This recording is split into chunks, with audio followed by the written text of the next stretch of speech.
Have you ever questioned the nature of reality, the line between the living and the dead? A question that might seem philosophical, but on one dreadful night, it became a terrifying encounter that blurred the boundaries of existence. In the heart of a town that thrives on folklore and supernatural tales, there stands a house. Not just any house, but one draped in an eerie shroud of mystery and whispered tales of hauntings. A place that, even in daylight, sends shivers down the spine. On this fateful night, a group of friends, thrill-seekers by nature, decided to challenge the unknown. Each one, a beacon of courage and curiosity, oblivious to the fact that sometimes curiosity can lead us down a chilling path. They laughed, they joked, they dared each other. The sun was setting, painting the sky with hues of orange and purple, a beautiful calm before the storm. As the sun set, they had no idea of the chilling night that lay ahead. The house, an architectural relic, stood ominously in the heart of the woods. This was no ordinary home, but a chilling monument to a bygone era. Forgotten by time, it bore the scars of its history like badges of honor, its creaking timbers echoing with the whispered tales of its past. Its architecture, a blend of Gothic and Victorian styles, was once a sight to behold. Now, it was a skeletal shell of its former glory, with its paint-peeled walls and dilapidated turret that seemed to scrape the despairing sky. The ancient gnarled trees that surrounded it seemed to lean in, as if trying to share their own ghostly secrets. Rumor had it, this was a haunted house. Ghostly sightings were plentiful. Ethereal apparitions, ghoulish whispers, and spectral figures in the dead of night were only a few of the eerie occurrences reported by the brave or perhaps foolish visitors who ventured too close. The house was known to have a life of its own. Doors would slam shut with a force that would send shivers down one's spine, and lights would flicker inexplicably, casting an eerie glow that danced menacingly through the shattered windows. The house's history was as chilling as its appearance. It was once the residence of a wealthy family that had mysteriously disappeared one stormy night, leaving behind nothing but a blood-curdling scream that echoed through the woods.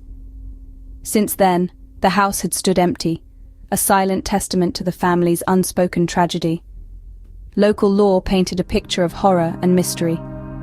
They said that the lost souls of the vanished family still roamed the corridors, forever trapped in their home, seeking solace and yearning for release. Each creak, each groan of the house, was believed to be a cry from the other side, an eternal reminder of the anguish that once befell the inhabitants. Many had come to explore, drawn by the allure of the unknown, the thrill of the supernatural. They arrived with a sense of adventure and left with a chill in their bones, their eyes wide with fear and their hearts pounding with terror. Little did they know that their curiosity would lead them to a night of terror. As they stepped into the house, an unsettling chill ran down their spines.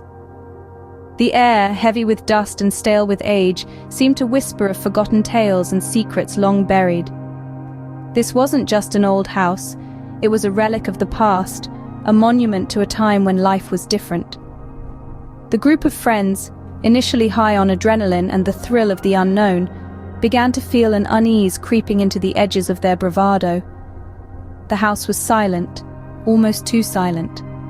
The only sound was the distant hum of the wind outside, the creaking of the old wooden floors under their feet, and their own hushed voices that seemed to echo in the emptiness. Then there were the noises. Subtle at first, almost imperceptible, like a soft sigh or a whisper in the distance. But as they moved deeper into the house, the noises became more pronounced. The soft sigh turned into a low moan, the whisper into a strange murmur. It was as if the house itself was speaking, its voice resonating from the walls, the floors, the very air around them. And then came the cold. Not just the usual cold one would expect from an old, unheated house, but an unnatural, bone-chilling cold that seemed to seep into their very core. It was a cold that made the hairs on the back of their necks stand up, a cold that made their breath visible in the air, a cold that had no place in a house that had been basking in the midday sun only moments ago. With each passing second, the feeling of unease grew stronger, morphing into a tangible fear. The friends exchanged uneasy glances, their eyes wide with a mix of fear and excitement. They could feel it, a presence, a dark energy that seemed to permeate the house. It was an ominous beginning to what was supposed to be just an adventure. Yet the pull of the unknown was strong. The desire to unravel the mysteries that the house held was overpowering. Despite the growing fear, they decided to venture deeper into the house. A sudden loud crash echoed through the house, freezing them in their tracks. The silence that followed was deafening, punctuated only by the sound of their own breaths, quick and shallow. In the heart of the house, where laughter once rang out, an eerie stillness had taken hold. The air seemed to thicken with an unspoken sense of foreboding, as if the very walls were holding their breath. Despite the chill, a bead of sweat trickled down the side of one friend's face, the other's knuckles whitening as they clung to each other. Suddenly, a door slammed shut, the sound ricocheting off the walls. A cold gust of wind blew through the room, extinguishing the single candle they held. The once familiar surroundings plunged into darkness, leaving them blind to the terrors that lurked in the shadows. The friends were now prisoners in the house, the outside world an unreachable haven. Next, the haunting melody of a piano floated through the house. The notes were hauntingly beautiful, yet filled with sorrow. A chilling realization dawned on them. There was no piano in the house. The melody was an echo from a past life, a spectral serenade from the other side. The beautiful music, now tainted by the fear it inspired, underscored the inescapable truth. They were not alone. Then, the voice. A soft whisper that danced on the edge of their hearing, words indistinguishable but the tone unmistakably pleading. A spectral plea for help or a warning? They couldn't tell. The whisper grew louder, a cacophony of voices, each more desperate than the last.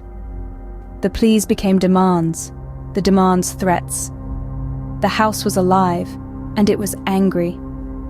As the first rays of dawn peeked through the windows, the supernatural symphony ceased as abruptly as it had begun.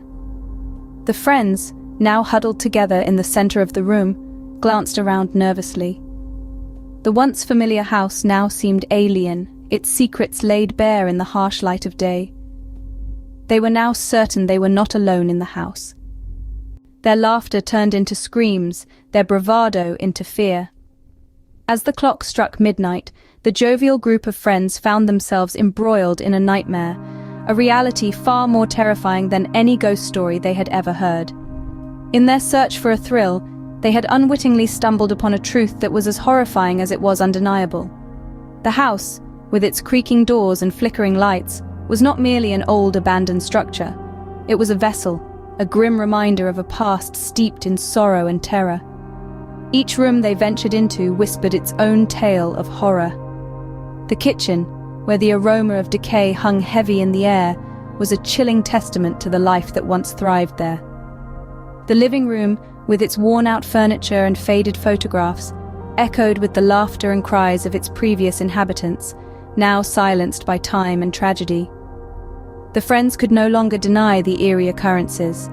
The sudden drop in temperature, the inexplicable sounds, the chilling sensation of being watched. Every sign pointed to one terrifying conclusion: the house was haunted. Their skepticism was shattered when they found the attic, a room filled with remnants of the past, old toys, dusty books, and an antique mirror that was said to contain the souls of those who had met their untimely end within these walls. As they peered into the mirror, they saw not their reflections, but the faces of those long gone, their eyes filled with a silent plea for peace and release. The friends were no longer laughing. They were no longer seeking a thrill. They were seeking an escape from the house that had turned their curiosity into an unforgettable nightmare. A nightmare that was not just a tale spun by the locals, but a horrifying truth they had experienced firsthand. What they witnessed that night left them questioning everything they believed. The house was not simply haunted, it was a prison for lost souls, a chilling testament to the terrifying truth of the supernatural. As dawn broke, the house returned to its eerie silence. The friends, breathless and shaken, found themselves free from the house's chilling grasp. Their faces, pale and drawn, bore the unmistakable mark of terror. They had escaped, but at what cost? Their laughter, once filled with joy and carefree youth, was now replaced by a silence as profound as the house they'd left behind. The echoes of their encounter reverberated in their minds. Each creak of the floorboards, each whisper of the wind, each shadow that danced across the walls, were they merely products of their fear, or were they something more? The friends were left to grapple with their memories, their sanity teetering on the edge of a dark abyss. The house remains, a silent sentinel under the breaking dawn.